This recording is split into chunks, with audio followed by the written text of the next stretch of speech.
jujur aja kayak aku orangnya rada males sebenarnya. Kamu langsung jujur ya? Aku ngomong itu. Langsung aku jujur ya? orangnya rada males. Kadang-kadang procrastinate juga. Oke. Tapi jadi aku bilang juga kayak there's like a switch. Kalau aku tahu ada sesuatu yang harus dikejar, hilang semua itu. Final plan-nya pasti balik lagi ke Indonesia. Karena as I mentioned in my essays before, like I want to have a legacy.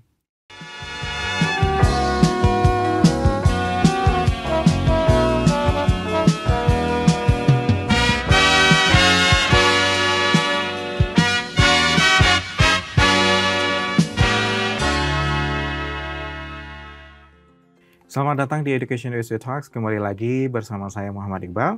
Saya adalah salah seorang Education USA Advisor yang based di Kedutaan Besar Amerika Serikat. Nah, di Education USA Talks kali ini kita kedatangan tamu yang pasti selalu ya, kita super keren-keren banget pastinya tamu-tamu kita. Dan kita harapkan cerita-cerita dari tamu kita hari ini pastinya itu akan bisa memberikan inspirasi, motivasi, dan pastinya itu akan kita dapatkan banyak sekali nanti referensi-referensi yang akan bisa memberikan motivasi buat teman-teman semua yang sedang persiapan belajar ke Amerika Serikat. Oke, tanpa berlama lagi langsung saja kita sapa tamu kita, Atharel Utomo. Apa kabar Atharel? Alhamdulillah baik. Oke, sehat? Alhamdulillah sehat. Oke, lagi kuliah kah? Lagi libur. Lagi libur. Oke, berarti kamu lagi sekolah di US nih? Iya, lagi sekolah di US. Oke, so libur berarti go back to Indonesia. Tapi ini aku baru pulang setelah 2 tahun. Pulang setelah 2 tahun. Oke, nice. Kemarin tuh pulang. Awalnya hari ini nggak mau pulang, cuman summer ini nggak mau pulang, tapi udah disuruh orang pulang tua nih ya. pulang. Orang tuanya kangen deh. Oke, akan lebih bagus Atharel memperkenalkan lebih dahulu, nanti akan kita ngobrol lebih panjang lagi. Halo teman-teman, nama aku Atharel Haptana Utomo.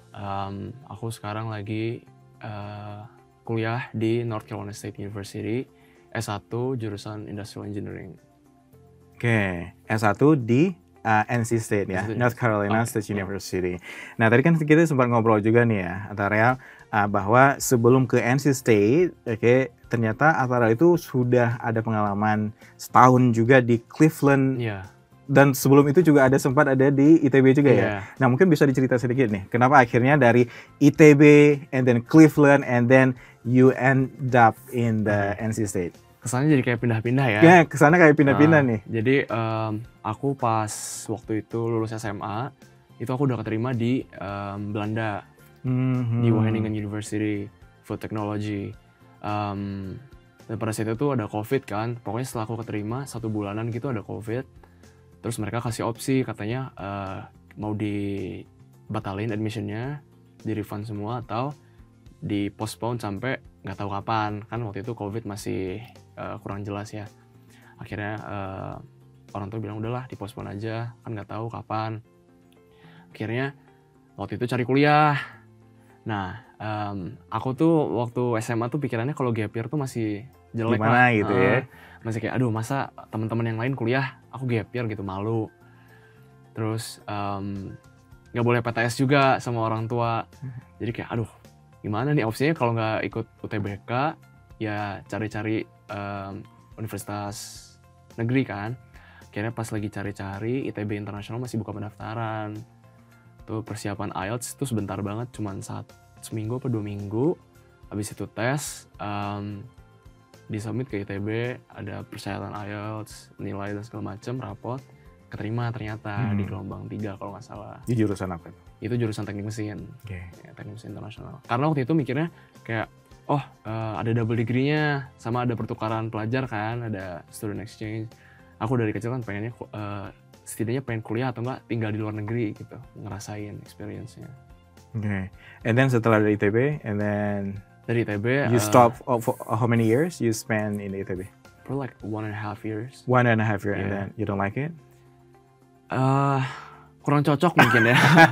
Kurang cocok mungkin. Sebenarnya aku suka sih lingkungannya, pertemanan juga baik di sana. And then why you decided to stop?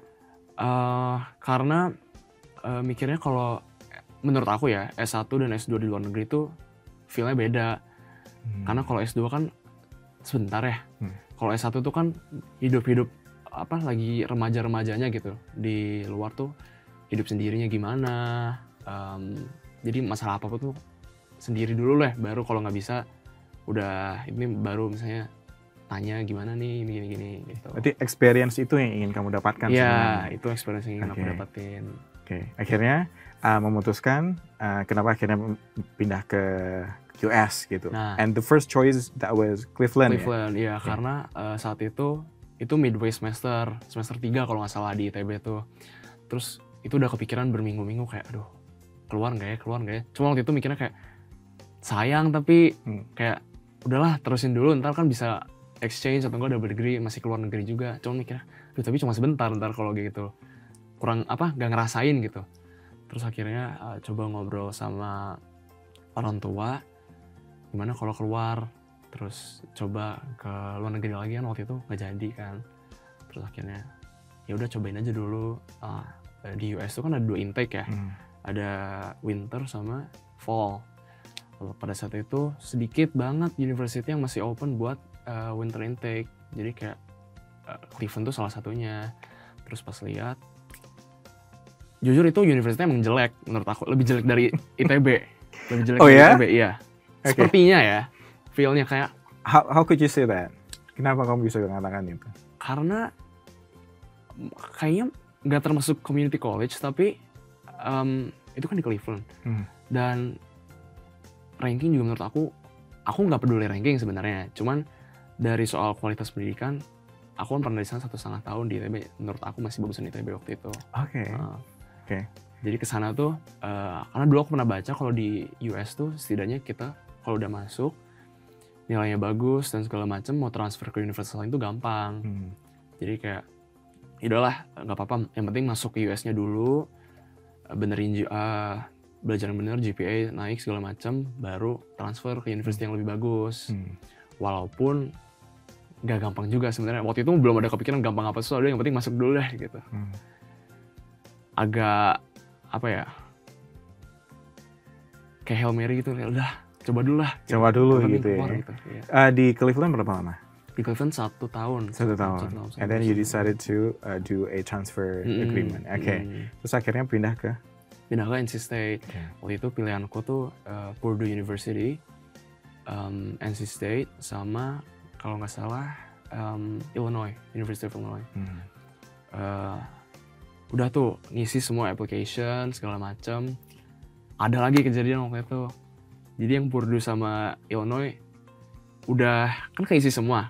Kalau di application tuh di page terakhir ada kayak harus di checklist gitu, baru di save and submit. Gak kepencet ternyata save and submitnya. itu teledor banget, kayak aduh. Nah yang NC State tuh ke submit. Tapi saat itu aku kurang pede kalau di NC State karena industrial engineering itu kalau nggak salah minimum GPA buat transfer tuh 3,4 apa 3,3. Dan kamu dapatnya berapa? Aku dapatnya 3 karena semester tadi di Cleveland tuh tiba-tiba anjlok, ada pelajaran susah kayak aduh. Udah gak pede tuh, terus kayak udahlah coba aja. Tapi kamu tetap submit aja? Aku submit aja, kayak udahlah pede lah, biarin gak apa-apa. And then you got it? I got it, thankfully I got it. And then sekarang berarti ini di tahun ketiganya di NC State. Di NC State ya. So you still have 1 year left berarti ya. Nah kenapa sih waktu itu memutuskan Amerika sih sebenarnya? Kenapa Amerika? Kenapa kan pilihannya kan banyak kan pastinya kan? Australia atau mungkin di negara lain. Kenapa sih Amerika kamu memutuskan untuk sekolah di US? Jadi pilihannya sebenarnya antara 2 waktu itu ya. Kalau nggak Eropa, Amerika. Nah kalau ke Asia kenapa nggak di consider? Karena menurut orang tua aku terlalu dekat. Terlalu dekat tuh nanti jadi kayak takutnya ada apa-apa pulang dikit itu mereka nggak mau. Bahkan seperti itu ya orang tua kamu. Bahkan orang tua yang lain nih bahkan berharap anaknya itu dekat sama mereka biar cepet-cepet pulang nih kok ada apa-apa gitu. Dan orang tua kamu itu ternyata mikirnya agar kamu itu bisa ini ya. Jadi kayak adapt aja di sana gitu. Harus bisa survive dengan kehidupan sendiri gitu ya. Akhirnya pilihan kamu ke US. Dan aku ke US kayak udahlah kita ke US aja. Nah jadi waktu pertama berangkat, aku kan belum pernah ke US, belum pernah traveling sendiri kan. Terus aku pernah ngobrol sama ayah kayak, dianterin gak ini kayaknya?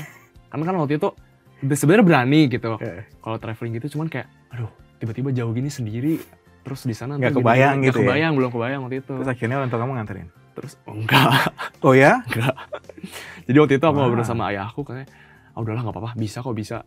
Jadi dari dulu tuh kecil kalau ada apa-apa tuh udahlah bisa. Okay. Jadi kayak aku ya udahlah cobain aja lah gitu. Dan kamu juga oke? Aku oke aja, kayak ya udahlah cobain deh. Orang gitu. kamu ngelupasin kamu dan kamu juga oke gitu ya? Sebenarnya waktu itu ibu aku masih kayak, aduh anterin dong, iya. Gitu ya.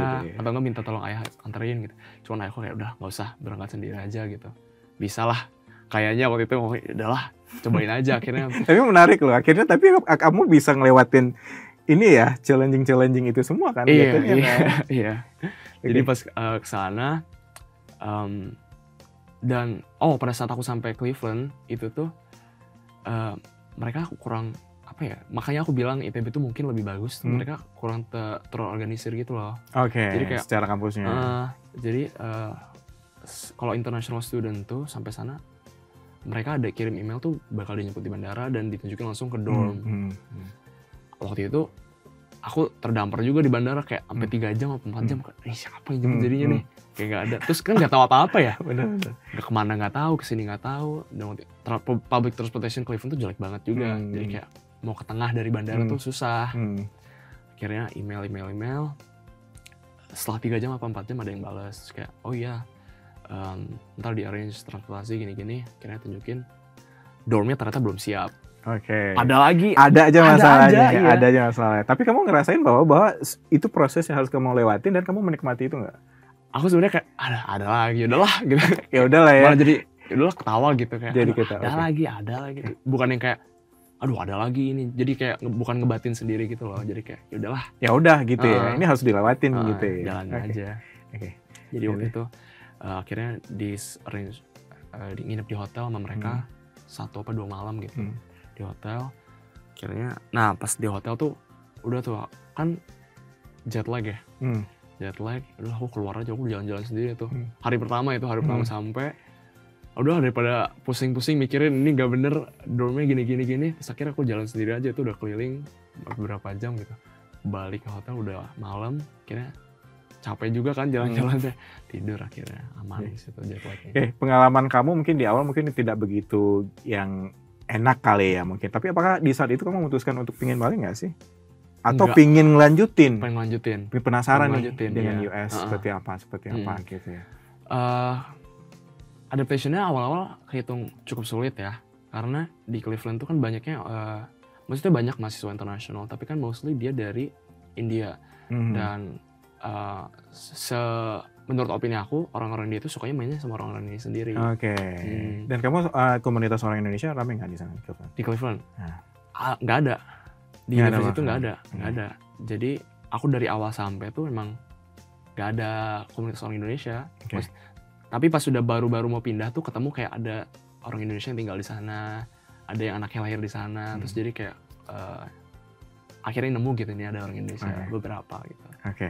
Nah, kalau misalnya kita ngomong tentang aplikasi kamu nih, kan karena kan kalau kita tahu memang US itu secara aplikasinya kan agak sedikit ribet ya, ya kan, agak susah sebagian orang mengatakannya. Tapi kalau kamu sendiri sih ngelihatnya, kalau misalnya kamu bisa go back a little bit when you decided to study in the United States, apa yang membuat aplikasi kamu itu kayak outstanding gitu sih sebenarnya? Personal essay sih kayaknya ya, menurut aku ya. Oke, apa sih yang kamu nulis di personal essay kamu? Seingat aku ya, seingat aku karena aku nggak terlalu ingat itu.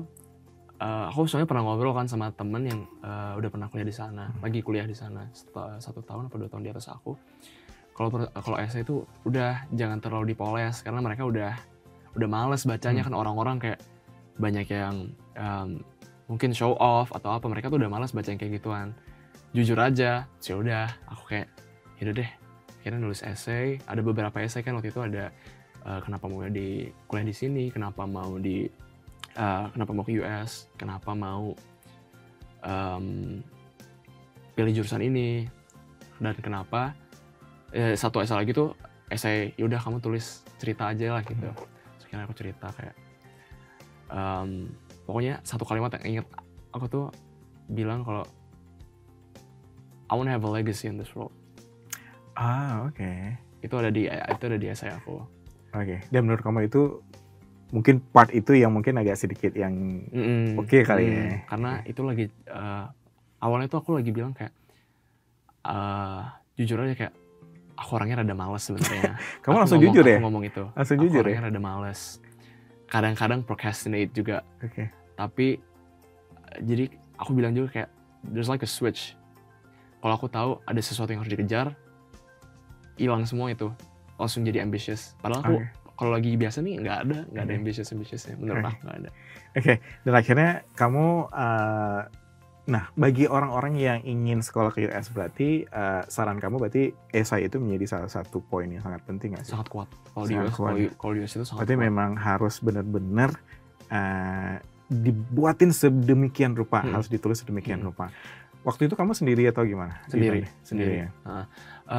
Essay itu sebenarnya nggak harus bahasanya itu nggak harus yang terlalu advance gitu ya Inggrisnya, asal ya mungkin grammatically correct lah, atau enggak authentic ya, honest, kamu maunya apa gitu kan ya.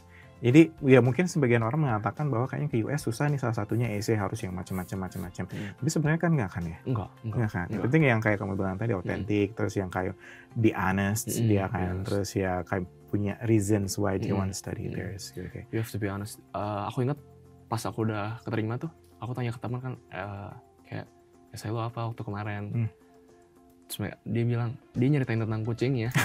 Tuh kan dia keterima juga. Kucingnya, ya terus kayak oh berarti emang mereka tuh udah gak nyari yang kayak betul.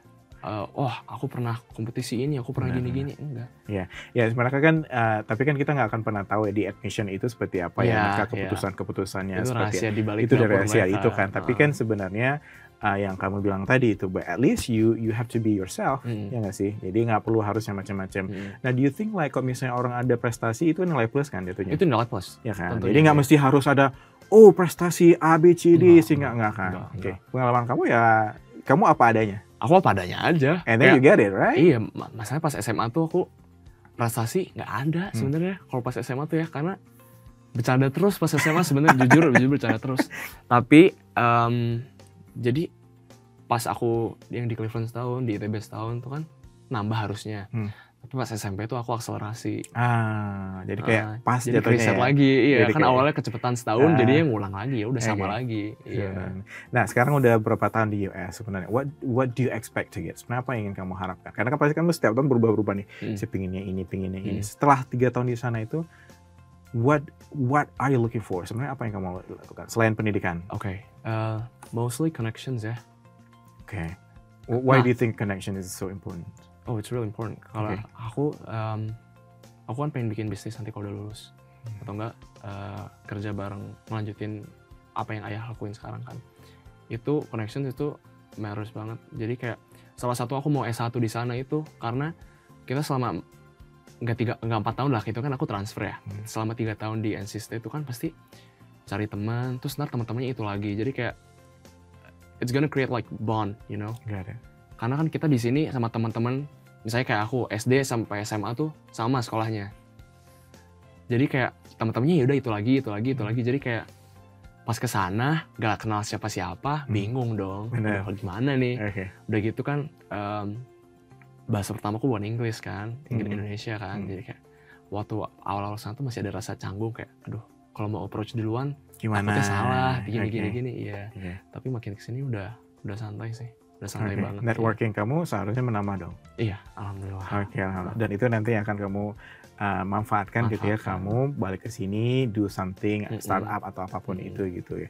Oke, that's nice. Oke, selain networking apa? What other things? Knowledge sudah pasti. Kamu akan udah pasti. Selain itu, what other things that you're expecting to get from the United States? I think life skills ya. Oke. Nggak banyak loh orang ngomong tentang life skills sebenarnya. Life skills ya. Apa yang kamu pelajari banget selama 3 tahun di US-nya? Jujur, masak sebenarnya. Oke. Aku nggak bisa masak. Nggak bisa masak. Oke. Survival mode skill kamu gitu ya. Akhirnya jadi, masak apa lagi yang? Masak. Terus communication skill kamu belajar nggak? Oh, communication pasti dong. Banget. Kan kalau kita pakai bahasa kedua tuh masih ada rasa kayak aduh, ntar kalau kita approach duluan salah, mereka nggak denger. Jadi udah banyak pikiran gitu loh. Udah takut duluan. Udah takut duluan. Jadi selama di sana tuh kayak kadang-kadang 6 bulan lah, 6 sampai 1 tahun pertama tuh masih kayak duh malu deh, enggak deh gitu. Jadi kalau ada yang approach duluan baru kayak kita ngobrol. Tapi sekarang kayak udah kalau misal ada apa-apa ya udah aku jadi kalau menurut aku tuh aku nggak mikir. Kalau ada orang nih aku mau approach, aku ngitung aja 1, 2, 3 udah jalan. Karena kalau kebanyakan diulang-ulang lagi tuh kayak nggak akan selesai dan nggak akan mulai juga kan. Malah jadi pikirannya kemana-mana. That's nice. Kamu emphasize dari life skill. Tadi kamu communication skill, terus belajar masak juga. Terus lain apa yang kira-kira yang kamu benar-benar dapatkan dari US sebenarnya? Adaptation sih. Adaptation. Karena nggak semua orang bisa ya menurut aku. Yes, I agree. Karena salah satu alasan aku pilih Amerika kan itu sebenarnya keluar dari comfort zone banget. Dan kamu memang nggak comfort banget ya? Oh enggak. Malah sangat jauh kan dari comfort zone. Iya. Jadi kayak adaptation gimana caranya ya bisa bertahan hidup. Karena kan kalau di kuliah tuh bukan melulu soal pelajaran ya. Karena kan ada social life, harus bersosialisasi juga, harus ada teman segala macam gitu. Jadi kayak pas kesana tuh mau nggak mau jadinya kayak dipaksa, di force untuk interact with everyone. And do you think all the skill that you got, knowledge networking, tadi life skill dan segalanya itu akan membantu sangat banyak itu ketika kamu pulang ke US? Definitely. You think, right? Yeah. Karena nggak, aku termasuk yang fortunate lah bisa kuliah di luar negeri, khususnya di Amerika. Jadi kayak menurut aku itu bakal jadi nilai plus untuk saat pulang lagi ke sini. Kayak life skills kan nggak semua orang. Walaupun kita bisa bilang kalau kuliah di kota lain, kan itu survival juga, hidup sendiri kalau di Indonesia ya. Cuman kan kalau di Amerika tuh kayak totally different. Totally different. Kayak jangankan ngobrol biasa nih, kayak belajar gitu. Kan kita pakai bahasa kedua kita sebenarnya. Ngobrol kita pakai bahasa kedua. Jadi kayak that's not that easy. That's not that easy. It's not like what do you think how easy it is. Jadi nggak segampang itu. Nah, tadi kamu udah dapat banyak. Nah, kalau di dalam kelas sendiri, what is the thing that you think, misalnya kayak skill-skill apa yang kamu dapatkan di dalam kelas, yang akhirnya kamu berpikir, kayaknya saya nggak pernah dapat nih ketika saya di US, jadi Indonesia. Misalnya kayak analytical thinking kah, atau project thinking, whatever. Apa yang selama ini kamu dapatkan di dalam kelas khususnya ya, the way how professors, misalnya kayak delivery misalnya, atau you work with the team, kira-kira apa yang kamu dapatkan di dalam kelas sebenarnya? Jadi mostly profesor di sana tuh nggak melulu salah satu jawaban. Mungkin jawabannya satu tapi jalannya bisa ada maybe like thousands or 100,000. Jadi kayak asal kamu bisa prove jawaban kamu make sense, itu dia terima. Jadi kayak dia nggak ngebatasin kita berpikir sih itu. Kalau menurut aku seperti TB, menurut aku jawaban ya udah. Jadi kalau di US itu diberikan kesempatan, this is the options, A, B, C, D dan segalanya, sehingga akhirnya kita itu akan pikiran kita itu akan jadi lebih besar lagi, jadi analytical thinking kita itu akan menjadi lebih besar lagi. Malah kadang-kadang dia nggak ngasih options juga, ada aja murid-murid yang datang kayak, kayak I think my way is also correct, like I can prove it. Jadi ditunjukin terus kayak, oh iya bisa. Kayak creative thinkingnya juga sangat benar-benar. Creative thinking itu sangat dilatih di sana. Dan the way how you think right now it is totally different. With myself like 3 years ago. Kamu di sana. Iya, pasti banget. Mindset kamu sudah pasti berubah banget. Karena kehitungnya jadi kayak hidup di belahan bumi yang lain ya. Beda banget sih, beda banget. Kalau misalnya ada kaca gitu, itu aku yang beberapa tahun yang lalu itu beda. It's totally different. And then you do you think you're so grateful with this situation so far? Definitely. You're so blessed dengan apa yang kamu mutusin, mungkin yang kayak di awal kayak dari Jerman, terus ITB, terus Cleveland dan segalanya, karena kayak mungkin di awal kayak kelihatannya kayak, aduh, kok pindah-pindah nih, banyak obstacle dan segalanya. Tapi akhirnya kamu menyadari bahwa semua rintangan-rintangan yang kamu lewatin itu adalah to make you better. Mungkin kalau nggak ada obstacle-obstacle itu mungkin nggak akan sampai NC State mungkin ya, nggak akan improve segini gitu. Karena kalau menurut aku kalau udah ngerasa pikiran kita improve tuh berarti kita udah improve sejauh dari apa yang kita pikirin. That's nice the way how you think, karena kan ini it's all about perspective ya. Karena ketika rintangan itu kita ngelihat secara negatif, itu nggak akan negatif kan. Tapi the way how you think ke rintangan itu, and you make it positive, and then akhirnya kamu mendapatkan manfaat-manfaat dari itu semua. Oke. Can we talk about the student life? Kira-kira ketika kamu nggak di sana, nggak hanya di kelas, what did you do? Akademik pasti ya di kelas dan segala, tapi di luar kelas, what did you do actually? Jadi di sana tuh ada intramural ya. Kayak intramural tuh kita main olahraga, tapi lawannya murid-murid sana sendiri. Jadi kalau di sana tuh sports, aku kan orangnya suka main bola banget dari kecil. Jadi kayak di sana tuh ada 3, ada intramural, ada klub, sama D1 tuh yang kompetisi nasional di Amerika. Nah jadi aku ikut intramural sama aku ikut klubnya, klub sepak bolanya. Opsi-opsi, tapi nggak hanya kan banyak banget ya. Kira-kira kalau misalnya student pengen sekolah ke sana, tapi kayak saya pengen involve di organisasi ini, ada kan ya? Ada. Jadi tergantung jurusan kan ya. Kalau di industrial engineering, kalau nggak salah ada namanya Industrial Engineering and Systems for Engineers gitu loh, atau apa gitu, pokoknya tentang industrial engineer. Mechanical engineer ada American Society of Mechanical Engineers. Jadi kayak tergantung jurusannya pasti ada organisasi lagi. Dan di NC State tuh aku nggak kenal orang Indonesia lagi.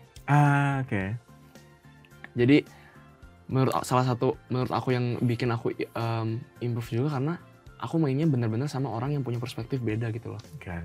Kan point of view mereka sama point of view aku totally different dong. Kayak mereka biasanya hidupnya kayak gini, aku hidupnya kayak gini. Jadi kita malah sharing gitu loh. Jadi kayak dulu di Indonesia gue gini-gini. Terus dia cerita kalau SMA dia gimana atau enggak gimana. Jadi kayak tukar informasi sih jatuhnya. Karir. Lu mau ke depan mau jadi apa nih? What do you want to be? Sebenarnya sekarang pengen lulus dulu lah. Nggak pengen panjang-panjang dulu ya kemana ya? Pengen lulus dulu. Habis itu aku pengen kerja di sana.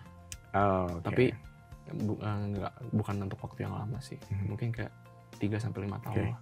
Tapi the final plans itu memang kamu pengen go back to Indonesia. Do something. Final plannya pasti balik lagi ke Indonesia. Karena as I mentioned in my essays before, like I want to have a legacy. That's nice. Tempat yang bagus untuk mulai. We are in the end of the sessions ya. Padahal sebenarnya banyak banget yang ingin saya tanyakan, tapi karena sesi kita memang kita singkatkan, nggak terlalu panjang. Last messages to people who want to study in the United States. Apa yang ingin kamu sampaikan? Kalau misalnya gini deh, if you're fortunate enough to go to the US, please go. Just for your sake, not for mine. Karena opportunity-nya banyak banget. Mungkin kalian lihat di YouTube atau di TikTok kayak kuliah mah sama aja lah sebenarnya. Mungkin di sana lebih susah dikit kira bahasa Inggris. Kan sebenarnya ada hal-hal kecil yang kalian kelewat karena kalian nggak tinggal di sana. Jadi kayak kalau fortunate enough, dipertimbangin aja pergi ke sana. It's kind of scary, but I guess facing it would be the only solution later. Jadi kayak, kalau beruntung atau ada beasiswa, coba pergi. Jangan kan ke Amerika deh, ke luar negeri juga nggak apa-apa sebenarnya. Itu aja sih, Kak. Thank you so much. Pesan kamu kayaknya ini banget deh, kayaknya kena banget deh ke orang-orang gitu loh. Iya, karena kesempatan itu mahal sih. Kesempatan itu mahal karena biar nggak ada penyesalan lah nanti. Karena bakalan banyak sekali yang kamu dapatkan. Bakal banyak banget. Alright, harus kita akhirin, terima kasih banget teman-teman semuanya yang stay tune di podcast kita. Karena banyak banget, tadi saya bilang di awal, kita akan dapat inspirasi, motivasi, referensi. Udah pasti, ya tadi ngobrol tadi panjang banget ya. Ini akan menjadi, memberikan inspirasi buat teman-teman, pasti ini akan motivasi, dan pastinya akan banyak sekali tadi referensi-referensi yang sudah diberikan sama Tara. Dan juga, buat teman-teman juga jangan lupa untuk follow Instagram kita di Education USA Indonesia. Dan YouTube kita pastinya di-subscribe karena podcast-podcast kita sebelumnya itu kita rilis di sana. Alright, thank you so much. Terima kasih Atarel. Terima kasih semuanya. Happy to share. Oke, thank you. Bye-bye. Thank you.